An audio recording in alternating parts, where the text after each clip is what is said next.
আসসালামু আলাইকুম ওয়া রাহমাতুল্লাহি ওয়া বারাকাতুহু। প্রজ্ঞা স্কুল অ্যান্ড কলেজের পক্ষ থেকে সবাইকে জানাচ্ছি স্বাগতম, আন্তরিক আন্তরিক ধন্যবাদ এবং স্বাগতম। সবাই আশা করি ভালো আছেন। আমি আছি আপনাদের সাথে সাদিয়া আলম।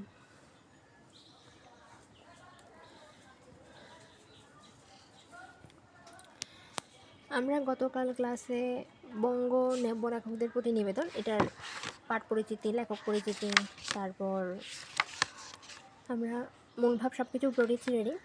কিন্তু এখন আমাদের ক্লাসে দ্বিতীয় পর্বের ক্লাসে করার দরকার এমসিকিউ। এখন যারা বলতে পারেন যে ম্যাম আমরা তো ক্লাসটা পাইনি, তাহলে আমরা কিভাবে করতে পারি ক্লাসটা? তাহলে অবশ্যই আমাদের ইউটিউব চ্যানেলে বা ফেসবুকে যেখানে যাবেন, আমাদের ফেসবুক পেজ বা ইউটিউব চ্যানেলে প্রজ্ঞা স্কুল অ্যান্ড কলেজ লিখে দিলে চলে আসবে এবং সেখানেই আপনারা পেয়ে যাবেন প্রথম ক্লাসটি। ঠিক আছে? পড়ার আগে অবশ্য আমরা কী পড়তে হয় সেটা আমি আমার প্রত্যেকটা স্টুডেন্ট ক্ষেত্রে বলে দিই। পড়ার সময় পড়ার আগে বিশেষ করে পড়ার দোয়াটা পড়তে হবে, সাথে আমরা দরুদ শরীফটা পড়তে হবে। তাই আমি বলে দিব এখন। সবাই আশা করি নিজ দায়িত্বে পড়ার দোয়া কোনটা? রাব্বি জিদনি ইলমা, রাব্বি ইশরাহ লি সদরি ওয়া ইয়াসসির লি আমরি ওয়াহলুল উকদাতাম মিন লিসানি ইয়াফকাহু কওলি রাব্বি ইয়াসসির ওয়া লা তুয়াসসির ওয়া তাম্মিম আলাইনা বিল খায়র।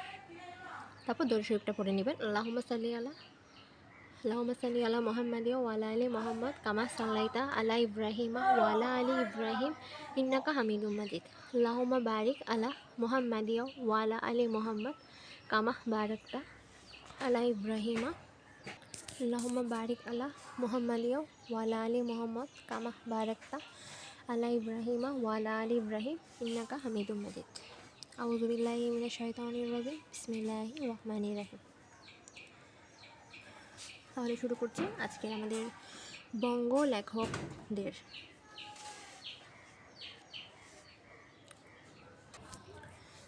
বাংলার নব্য লেখকদিগের প্রতি নিবেদন, এটা লিখেছেন বঙ্কিমচন্দ্র চট্টোপাধ্যায়। তা আমরা যদি প্রথমে লেখক পরিচিতি দেখি, সেখানে জন্ম পরিচয় দেখতে পাচ্ছি। জন্ম তারিখ 26শে জুন 1838 খ্রিস্টাব্দ। তারপর জন্মস্থান হচ্ছে কাঁঠালপাড়া, 24 পরগনা, পশ্চিমবঙ্গ। পিতৃ পরিচয়, পিতার নাম হচ্ছে যাদবচন্দ্র চট্টোপাধ্যায়, পেশা হচ্ছে ডেপুটি কালেক্টর। শিক্ষা জীবন হতে তিনি মাধ্যমিক এন্ট্রান্স 1857 থেকে কলকাতা বিশ্ববিদ্যালয় এবং বিএ 1858 সালে কলকাতা বিশ্ববিদ্যালয় এবং বিএল 1869 প্রেসিডেন্সি কলেজ থেকে উত্তীর্ণ হয়েছেন। তিনি পেশা জীবনে ছিলেন ম্যাজিস্ট্রেট পদবী।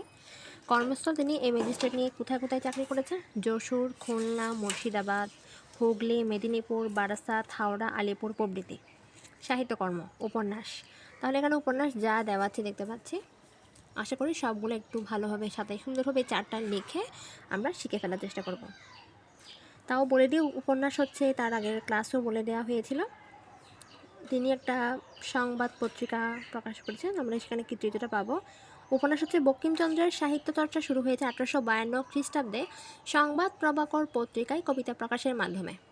তাহলে কি বুঝতে পারছি, তিনি প্রথম তার জীবনে জীবন শুরু করেন, লেখক জীবন শুরু করেন একটা কবিতা, যেটা হচ্ছে 1852 খ্রিস্টাব্দে সংবাদ প্রভাকর পত্রিকায় কবিতা প্রকাশের মাধ্যমে।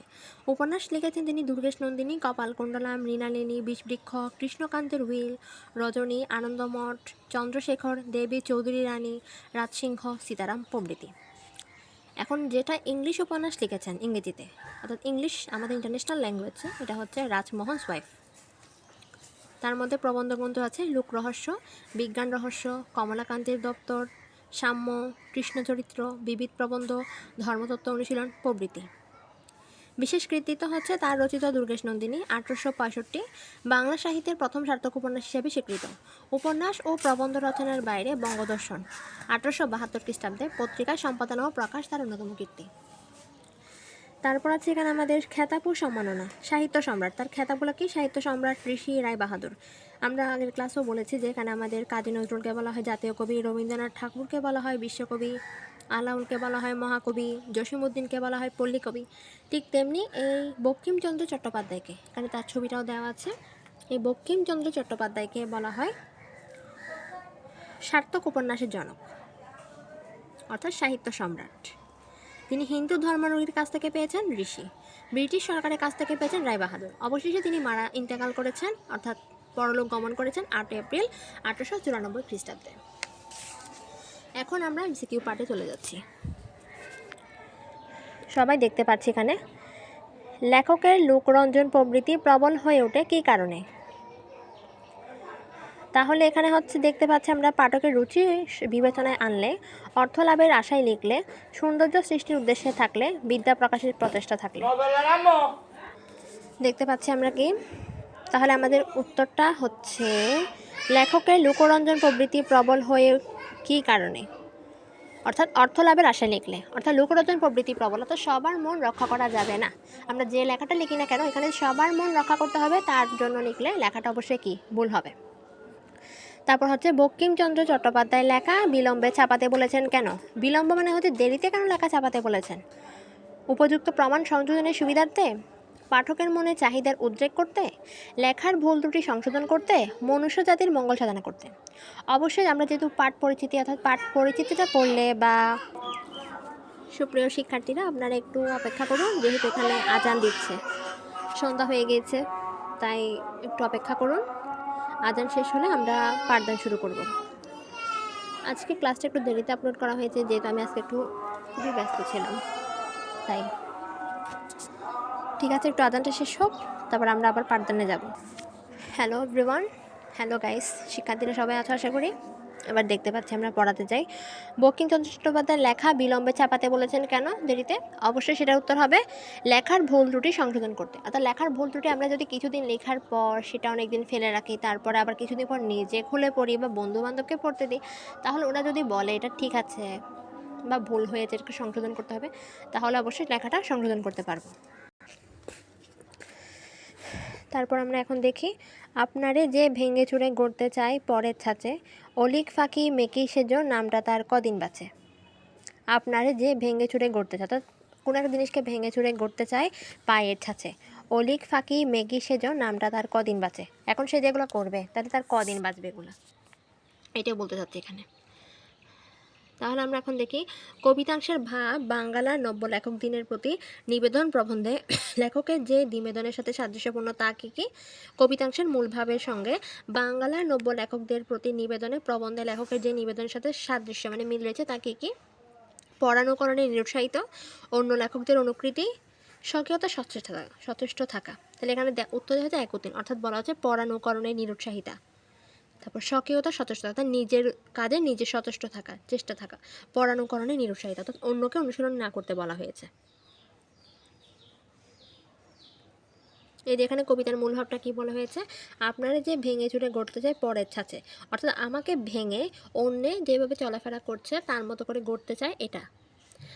অলিক ফাঁকি মেকি সেজন নামটা তার কদিন বাঁচে। এখন তার যে করবেন, এখন সেই নামটা কদিন বাঁচবে, তাই নিজের চলার, নিজের ক্যারেক্টারটাকে নিজের চলার মতোই করতে হবে। উক্ত নিবেদন রক্ষিত হলে নিচের কোনটি ঘটত বলে প্রাবন্ধিক মনে করেন? উক্ত নিবেদন রক্ষা যদি হতো তাহলে নিচের কোনটা ঘটত প্রাবন্ধিক মনে করেন? লেখক স্বতন্ত্র বৈশিষ্ট্যে সমুজ্জ্বল হতেন, বাংলা সাহিত্যের ভাণ্ডার সমৃদ্ধ হতো, অলঙ্কার প্রয়োগ যথার্থ হতো। অলঙ্কার মানে হচ্ছে গয়নাগাটি না, এটা হচ্ছে গুণ, সৌন্দর্যটা। রচনার পরিপাট্য বজায় থাকতো। তার অবশ্য লেখক স্বতন্ত্র বৈশিষ্ট্যে সমুজ্জ্বল হতেন, নিজের লেখাতে বৈশিষ্ট্যে লেখক উজ্জ্বল হতেন। এগুলো তুমি পাঠ্য বইয়ের যে এমসিকিউগুলো দেওয়া থাকে ওগুলো। এখন আমরা এখানে আসি। এখানে আমাদের বঙ্কিমচন্দ্র চট্টোপাধ্যায় কত খ্রিস্টাব্দে জন্মগ্রহণ? আমরা যেহেতু লেখক পরিচিতি পড়েছি, আমরা জানি 1838 খ্রিস্টাব্দ। কোথায় জন্ম? তিনি পশ্চিমবঙ্গের 24 পরগনাতে জন্মগ্রহণ করেছেন। বঙ্কিমচন্দ্র চট্টোপাধ্যায় কত তারিখে জন্মগ্রহণ করেছেন? 26শে জুন। বঙ্কিমচন্দ্র চট্টোপাধ্যায় কোথায় জন্মগ্রহণ করেছেন? এই যে আমরা একটু আগে এখানে পড়েছি পশ্চিমবঙ্গের 24 পরগনা, তাহলে এখানে 24 পরগনার কাঁঠালপাড়াতে। এখানে দেওয়া আছে কি দক্ষিণ দিনাজপুরের কাঁঠালপাড়ায়, হাওড়ার কাঁঠালপাড়ায়, কলকাতার কাঁঠালপাড়ায়, তাহলে অবশ্যই হবে কি 24 পরগনার কাঁঠালপাড়ায়। তারপরে আছে এখানে বাংলা ভাষার প্রথম শিল্পসম্মত উপন্যাস রচনার কৃতিত্ব কার? বঙ্কিমচন্দ্র চট্টোপাধ্যায়ের। অর্থাৎ সেটা প্রথমটা কি? দুর্গেশ নন্দিনী। তার প্রথম উপন্যাসটা হচ্ছে দুর্গেশ নন্দিনী। বঙ্কিমচন্দ্র চট্টোপাধ্যায়ের পিতার নাম কি? আমরা পড়েছি যাদবচন্দ্র চট্টোপাধ্যায়। এটা অবশ্যই মনে রাখতে হবে। আর এখানে দক্ষ আপনারা যাতে মনে রাখতে পারেন তার জন্য দেওয়া হয়েছে তার পিতা ছিলেন একজন ডেপুটি কালেক্টর। বঙ্কিমচন্দ্র চট্টোপাধ্যায় কোন বিশ্ববিদ্যালয়ের অধীনে বিএ পরীক্ষায় উত্তীর্ণ হয়েছেন? ঢাকা বিশ্ববিদ্যালয়, যাদবপুর বিশ্ববিদ্যালয়, কলকাতা বিশ্ববিদ্যালয়, রাজশাহী। অবশ্যই তিনি কলকাতা বিশ্ববিদ্যালয় থেকে উত্তীর্ণ হয়েছেন। তিনি 1858 সালে বিএ পাশ করেছেন। আশা করি বুঝাতে পেরেছি। তারপর আমরা এখানে যাই। বঙ্কিমচন্দ্র চট্টোপাধ্যায় পেশায় কী ছিলেন? ম্যাজিস্ট্রেট। এটা অবশ্যই মনে রাখবে। এটা আমরা লেখক পরিচিতি পড়েছি বা একটু আগে চার্ট যেটা দেখিয়েছি আপনাদেরকে, ওই চার্টের মধ্যে কিন্তু সুন্দরভাবে চক আকারে লেখা আছে। বঙ্কিমচন্দ্র চট্টোপাধ্যায় ম্যাজিস্ট্রেট হিসেবে যোগদান করে কাদের অত্যাচার দমন করেন? ম্যাজিস্ট্রেট যোগদান করেছেন, এবার কাদের দমন করেছেন? এটা আমরা পড়েছি লেখক পরিচিতি নীলকরদের। বঙ্কিমচন্দ্র চট্টোপাধ্যায় কোন পত্রিকার সম্পাদক করেছিলেন? বঙ্গদর্শন, অর্থাৎ তিনি একটি সাহিত্য পত্রিকার সম্পাদনা করেছেন। এটা হচ্ছে বঙ্গদর্শন নামে পরিচিত। বঙ্কিমচন্দ্র চট্টোপাধ্যায়ের সাহিত্য জীবন শুরু হয় কত খ্রিস্টাব্দে? অর্থাৎ সাহিত্য জীবনটা তার লেখালেখি জীবনটা কত সালে হয়েছে? সেটা হচ্ছে 1852 খ্রিস্টাব্দে। সংবাদ প্রভাকর পত্রিকায় কবিতা প্রকাশের মাধ্যমে তার সাহিত্য চর্চা শুরু হয়েছে। বঙ্কিমচন্দ্র চট্টোপাধ্যায়ের গ্রন্থ সংখ্যা কতটি? তার গ্রন্থ সংখ্যা হচ্ছে টোটাল 34টি। এগুলো কিন্তু যতগুলো প্রশ্ন আমাদেরকে এই পর্যন্ত পড়ানো হয়েছে সবগুলো কিন্তু জ্ঞানমূলক প্রশ্নে আসবে, তাই চেষ্টা করবেন এগুলো মুখস্থ করে রাখার, অর্থাৎ ভালোভাবে মনে রাখার। মুখস্থ না করলে অন্তত কোনোভাবে বুঝে রাখার মতো মনে রাখতে হবে। তারপর আসছে আমরা বঙ্কিমচন্দ্র চট্টোপাধ্যায়ের প্রথম উপন্যাসের নাম কি? দুর্গেশ নন্দিনী, যেটা আমরা একটু আগেও পাঠ করেছি। নিচের কোনটি বঙ্কিমচন্দ্র চট্টোপাধ্যায়ের উপন্যাসটা নয়? এটা হচ্ছে অনুধাবন। এটা অবশ্যই অপশন দেখে বলতে হবে। মৃণালিনী, সীতারাম, আনন্দমঠ, গোরা। তাহলে আমরা সীতারাম দেখি, তো আমরা একটু চারটাতে যাই। তাই আমরা দেখতে পাবো তিনি কি করেছেন। দুর্গেশ নন্দিনী, কপালকুণ্ডলা, মৃণালিনী, বিষবৃক্ষ, কৃষ্ণকান্তের will, Rajani, Anandamath, Chandrashekhar, Debi Chaudhurani, Rajsingha, Rajmohan's wife, Sitaram. তাহলে আমরা দেখতে পাচ্ছি এখানে আনন্দমঠটাও আছে, সীতারামও আছে। তারপর হচ্ছে আর কি ছিল এখানে অপশনটাতে?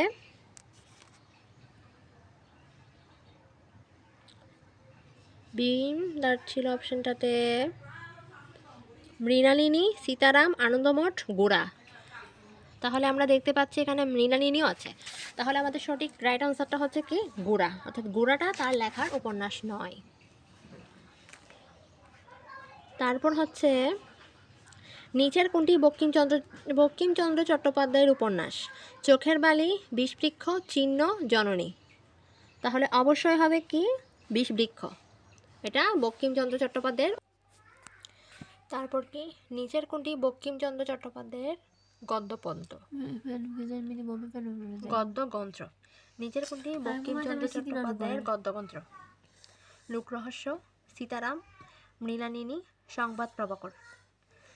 এটা হচ্ছে ঠিক আগের মতো অনুধাবন, অর্থাৎ গদ্যগ্রন্থ মানে হচ্ছে গদ্যের মতো লিখেছেন।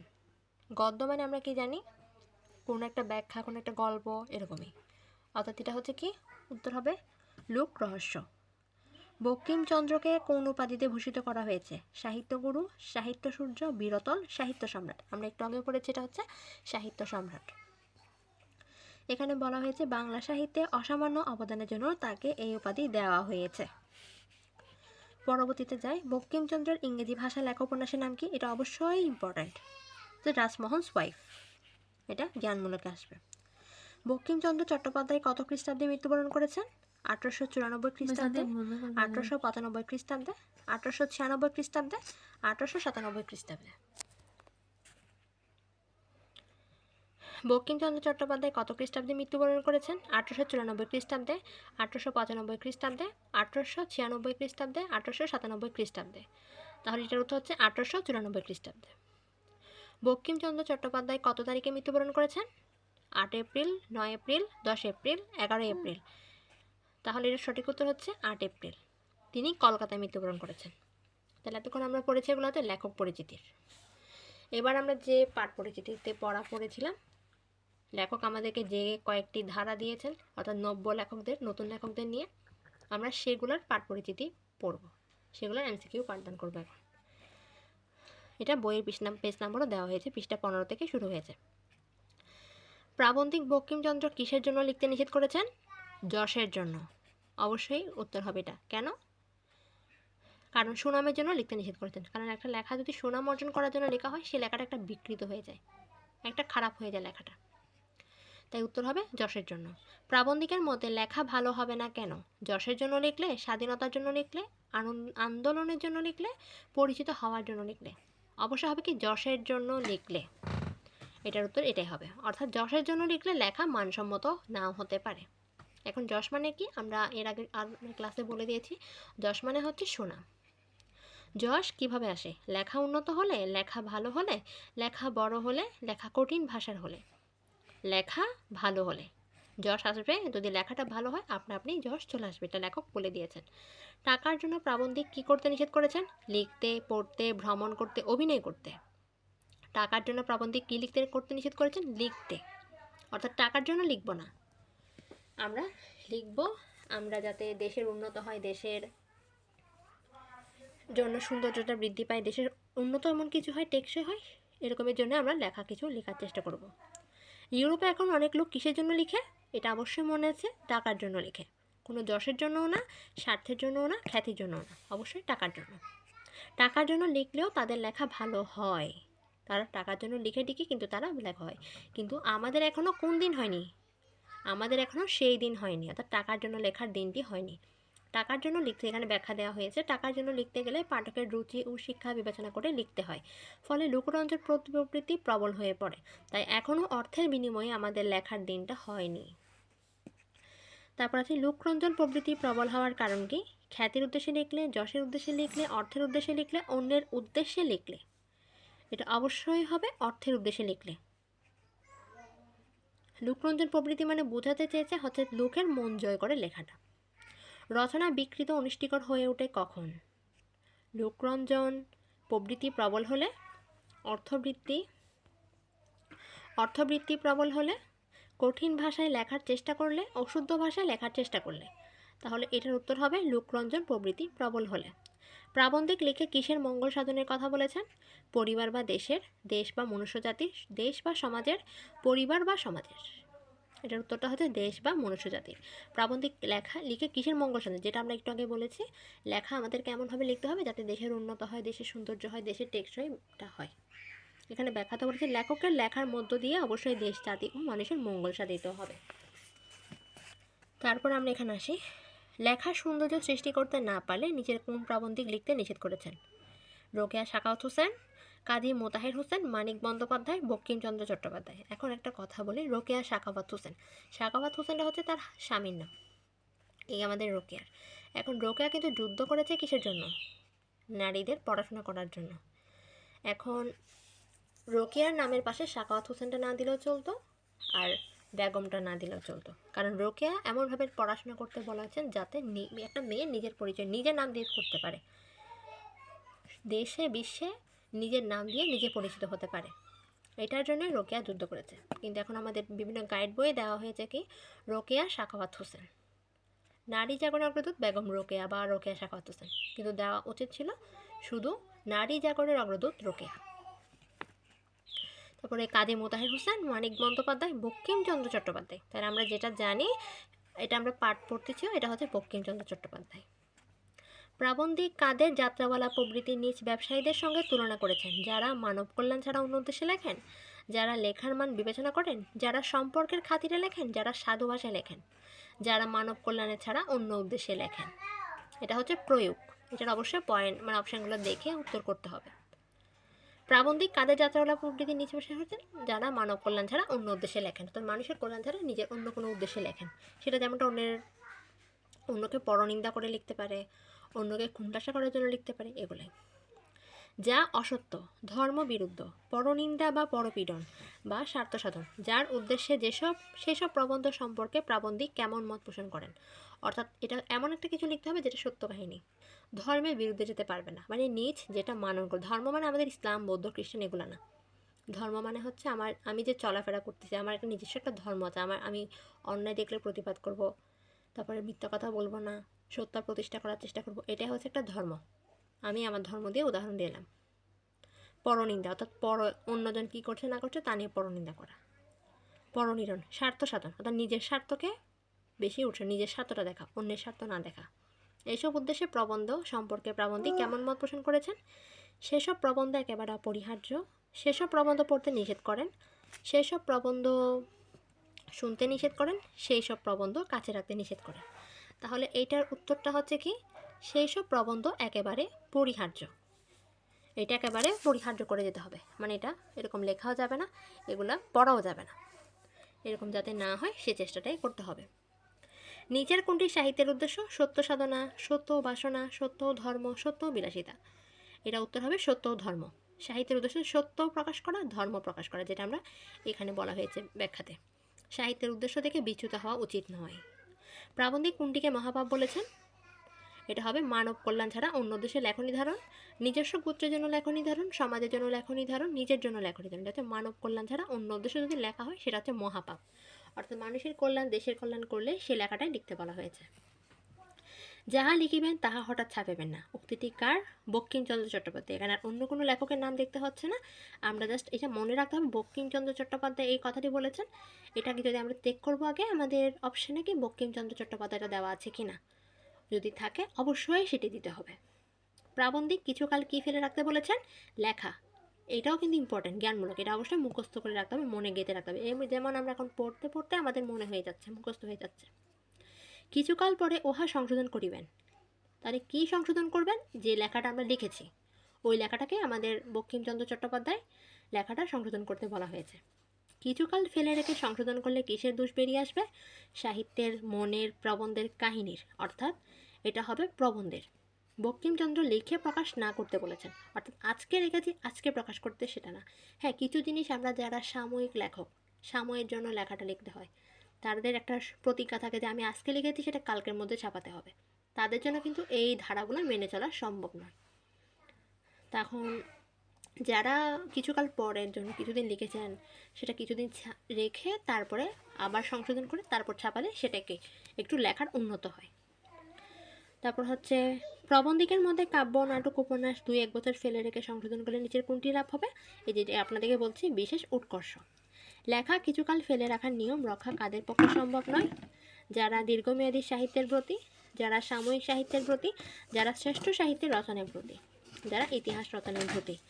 এটার উত্তর হবে যারা সাময়িক সাহিত্যের প্রতি, যেটা আপনাদেরকে আমি বলেছি।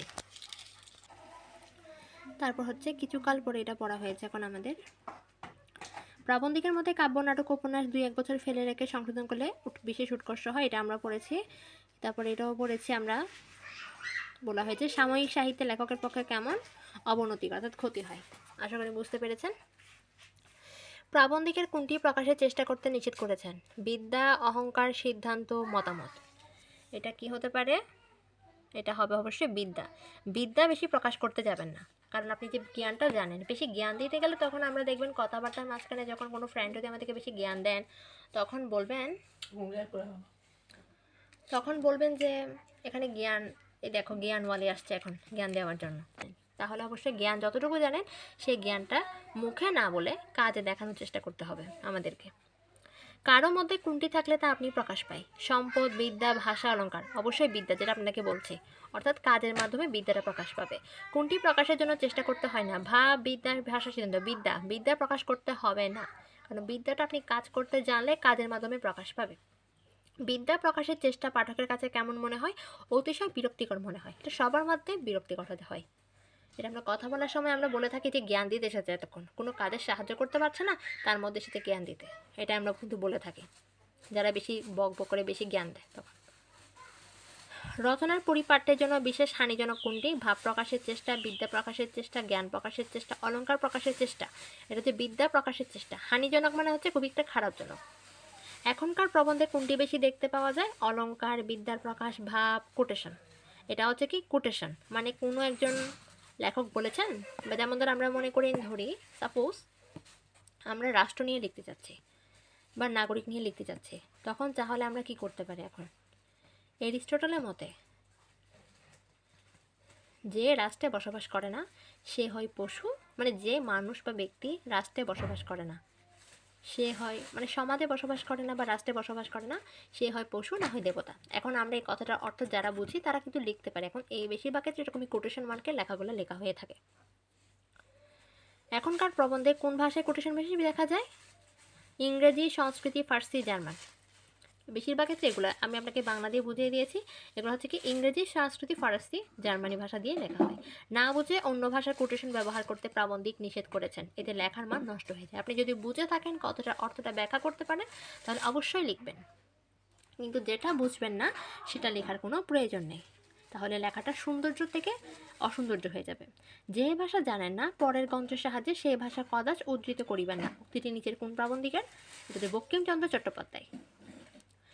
না বুঝে অন্য ভাষার কোটেশন ব্যবহার করা যাবে না। এখনকার প্রবন্ধে ইংরেজি, সংস্কৃতি, ফারসি ও জার্মান ভাষার কোনটি দেখা যায়? কোটেশন, যেটা আমরা একটু আগে পড়েছি। প্রাবন্ধিক কোন ভাষা থেকে উদ্ধৃত করতে নিষেধ করেছেন? অজানা ভাষা, জার্মান ভাষা, ইংরেজি ভাষা, সংস্কৃতি ভাষা। এটা হবে অজানা ভাষা। বিদ্যা প্রকাশের চেষ্টা করতে কোনটি ঘটে? বিদ্যা প্রকাশের চেষ্টা করলে কোনটি ঘটে? পাঠক বিরক্ত হয়ে যায়, অর্থাৎ বেশি জ্ঞান ভালো লাগে না, এটাই আর কি। সাহিত্য রচনায় জোর করে লেখকের বিদ্যা প্রকাশের চেষ্টা করা উচিত নয়, এতে লেখার মান কী হয়? নষ্ট হয়ে যায়। অলঙ্কার প্রয়োগ বা রসিকতার জন্য চেষ্টা হইবেন না।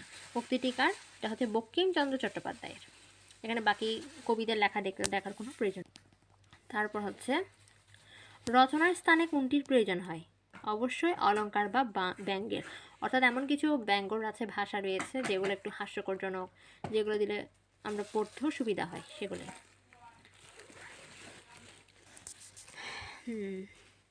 তারপর আমরা দেখতে পাচ্ছি এখানে ভান্ডারে না থাকিলে মাথা কুটিরও আসিবে না। কি আসিবে না? বিদ্যা। অলঙ্কার বা ব্যঙ্গ, বিদ্যা, এগুলো যে কোনো রেখতে বলা যায়। তারপর এখানে আসে আমরা পরের টপিকে। লেখকের ভান্ডারে থাকলে আপনি চলে আসে কোনটি? অলঙ্কার বা বিদ্যা বা ব্যঙ্গ। কোনটির মতো কদর্য আর কিছুই নেই? শূন্য ভান্ডারে অলঙ্কার প্রয়োগ। অসময়ে রসিকতার চেষ্টার মতো কে?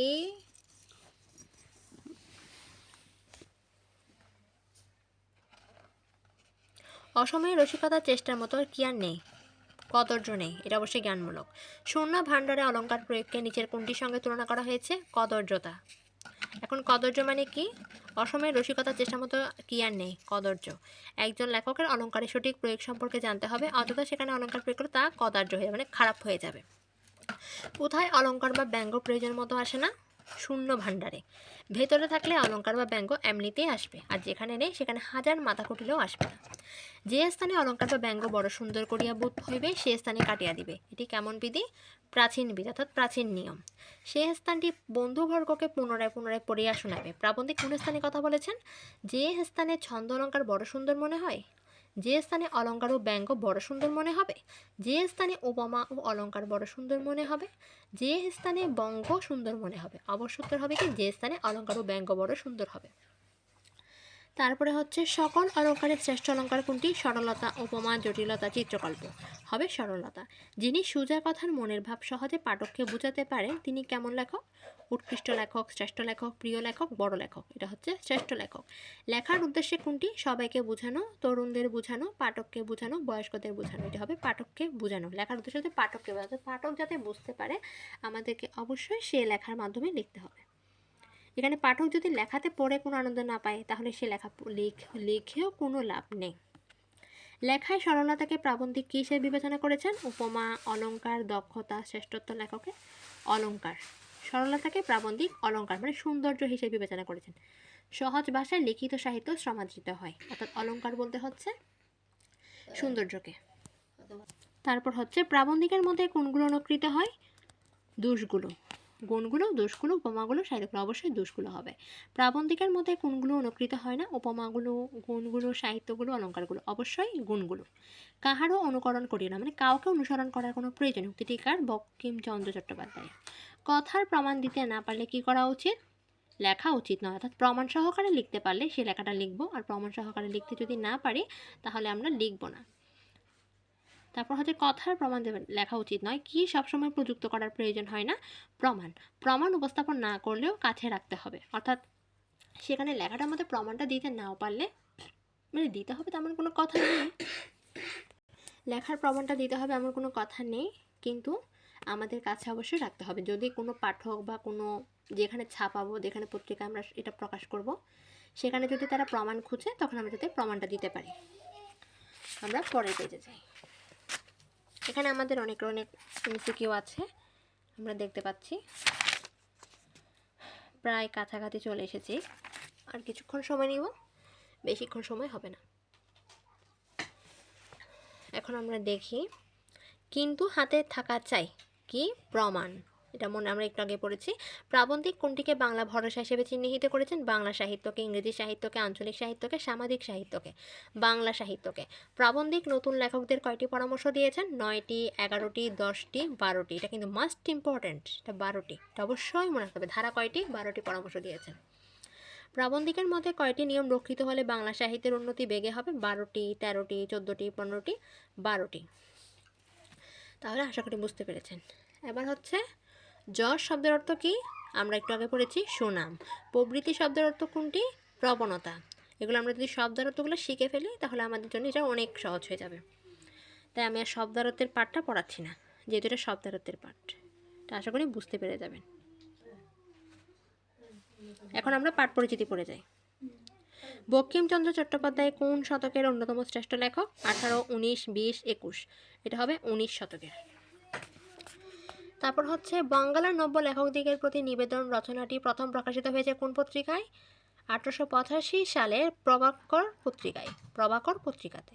বাংলার নব্য লেখকদিগের প্রতি নিবেদন প্রবন্ধটি কোন গ্রন্থের অন্তর্ভুক্ত? বিবিধ প্রবন্ধ, নানান প্রবন্ধ, প্রবন্ধ সংগ্রহ, প্রবন্ধ বিচিত্র। এটা হচ্ছে বিবিধ প্রবন্ধ। বাংলার নব্য লেখকদিগের প্রতি নিবেদন প্রবন্ধে তাৎপর্যপূর্ণ দিক কোনটি? সর্বকালীন দেশীয় আবেদন, সর্বকালীন বৈশ্বিক আবেদন, সর্বকালীন জাতীয় আবেদন, সর্বকালীন রাষ্ট্রীয় আবেদন। এটা হবে সর্বকালীন বৈশ্বিক আবেদন। অর্থাৎ সাধুরীতিতে লেখায় প্রবন্ধটি চিন্তার মৌলিকত্ব অসাধারণ। বাংলার নব্য লেখকদিগের প্রতি নিবেদন প্রবন্ধে প্রাবন্ধিক সর্বোপরি কোন বিষয়ের উপর গুরুত্ব আরোপ করেছেন? এটা হবে বস্তুনিষ্ঠ, অর্থাৎ বাস্তবের উপর। বস্তুনিষ্ঠা মানেটা হচ্ছে কি? বাস্তবতা। নবীন লেখকরা বঙ্কিমচন্দ্র চট্টোপাধ্যায়ের পরামর্শ মান্য করলে কারা উপকৃত হবেন? লেখক ও পাঠক উভয় উপকৃত হবেন। অর্থাৎ লেখক যদি লিখেন, তখন নবীন লেখকরা যদি এইসব লেখা লিখেন, বঙ্কিমচন্দ্র চট্টোপাধ্যায় যে পরামর্শ বা ধারাগুলো দিয়েছেন, যে 12টি ধারা দিয়েছেন, ওগুলো মান্য করে লিখে, তাহলে তাদের লেখা যেমন সৌন্দর্য হবে, পাঠকও কিন্তু পড়ে অনেক ভালো লাগবে, অনেক খুশি হবে, একটু আনন্দ পাবে। এখন আমরা বহুপদী সমাপ্তিসূচক বহু নির্বাচনী প্রশ্ন উত্তরে চলে এসেছি। বঙ্কিমচন্দ্র চট্টোপাধ্যায় জন্মগ্রহণ করেছেন কোথায়? 24 পরগনা, কাঁঠালপাড়া, লাহনীপাড়ায়। তাহলে 24 পরগনার কাঁঠালপাড়ায় হবে উত্তর 1 ও 2। বঙ্কিমচন্দ্র চট্টোপাধ্যায়ের পেশায় কী ছিলেন? কৃষক, উকিল, ম্যাজিস্ট্রেট ছিলেন। এটা উত্তর 3। বঙ্কিমচন্দ্রের উপন্যাস হচ্ছে আনন্দমোহর, চন্দ্রশেখর, সীতারাম। অবশ্য হবে আনন্দমোহর আর সীতারাম, চন্দ্রশেখর। 1, 2, 3। বঙ্কিমচন্দ্র চট্টোপাধ্যায় মৃত্যুবরণ করেছেন কত? 1894 খ্রিস্টাব্দে। তারপর কলকাতায়, দিল্লিতে। তাহলে দিল্লিতে তো কোনো নামটা আমরা শুনি না, আমরা কিন্তু কলকাতায় ওনাকে পড়তেও দেখেছি এবং তিনি কলকাতাতে মৃত্যুবরণ করেছেন। তাই উত্তর হবে 1 ও 2, 1894 খ্রিস্টাব্দে এবং কলকাতায়। বঙ্কিমচন্দ্রের গদ্য গ্রন্থ কি? লোকরহস্য, সাম্য, কৃষ্ণচরিত্র। এটা হবে গদ্য গ্রন্থ হচ্ছে লোকরহস্য, সাম্য, কৃষ্ণচরিত্র, 4টি। 1, 2, 3, এই 3টি উত্তর হবে। বঙ্কিমচন্দ্রের যে বিষয়ে প্রবন্ধ লিখেছেন ধর্ম ও দর্শন, দর্শন ও সাহিত্য, ভাষা ও সমাজ বিষয়ক। তাহলে উত্তর হবে দর্শন ও সাহিত্য, ভাষা ও সমাজ বিষয়ক। নিচের উত্তরটি হবে 2 ও 3। দর্শন মানে হচ্ছে দেখা। একটা আমাদের সাবজেক্ট আছে যেটা আমরা ইন্টারমিডিয়েটে পড়ে থাকি, আমরা কি? যুক্তিবিদ্যা। আর আমরা ডিগ্রি বা অনার্স লেভেলে গেলে দর্শন সাবজেক্টটা নিয়ে পড়তে হয়। এটা হচ্ছে দর্শন ও সাহিত্য। সাহিত্য একটা আলাদা সাবজেক্ট, আবার দর্শনটা আলাদা সাবজেক্ট।